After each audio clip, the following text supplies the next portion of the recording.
अब हम पढ़ेंगे परिमेय संख्याओं के बारे में, जिसे हम अंग्रेजी में रैशनल नंबर्स कहते हैं।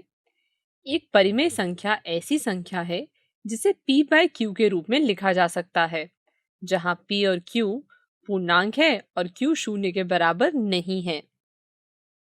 इन संख्याओं को हम इंग्लिश अल्फाबेट के लेटर कैपिटल Q से दर्शाते हैं। तो हम कह सकते हैं कि परिमेय संख्या q बराबर 1/2, 2/4, -3/11 इत्यादि।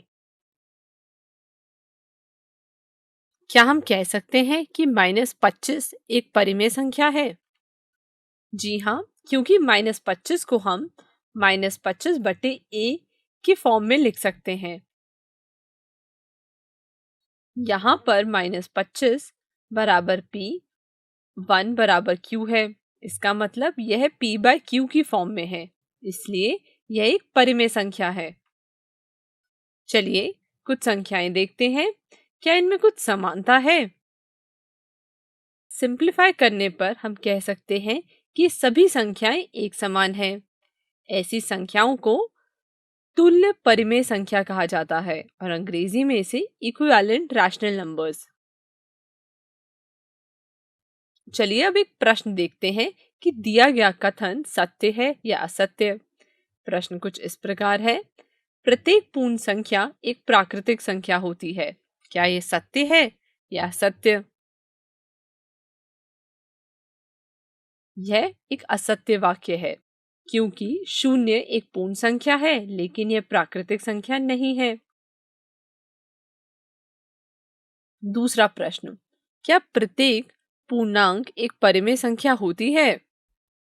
जी हाँ, क्योंकि प्रत्येक पूर्णांक m को m/1 के रूप में लिखा जा सकता है और इसलिए यह एक परिमेय संख्या है।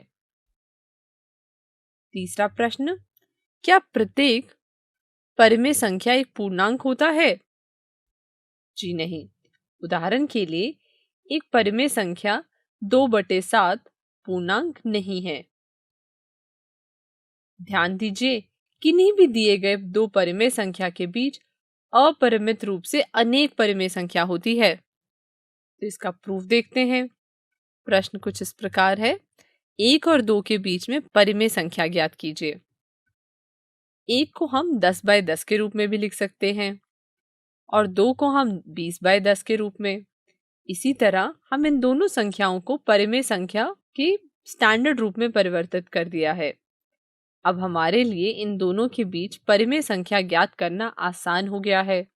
तो 1 और 2 के बीच परिमेय संख्याएं होंगी 11/10, 12/10, 13/10 से लेकर 19/10 तक। और उसी प्रकार 1 को हम 100/100 के रूप में लिख सकते हैं और 2 को हम 200/100 के रूप में लिख सकते हैं। तो 1 और 2 के बीच में परिमेय संख्या होंगी 101/100, 102/100 से लेकर 199/100 तक।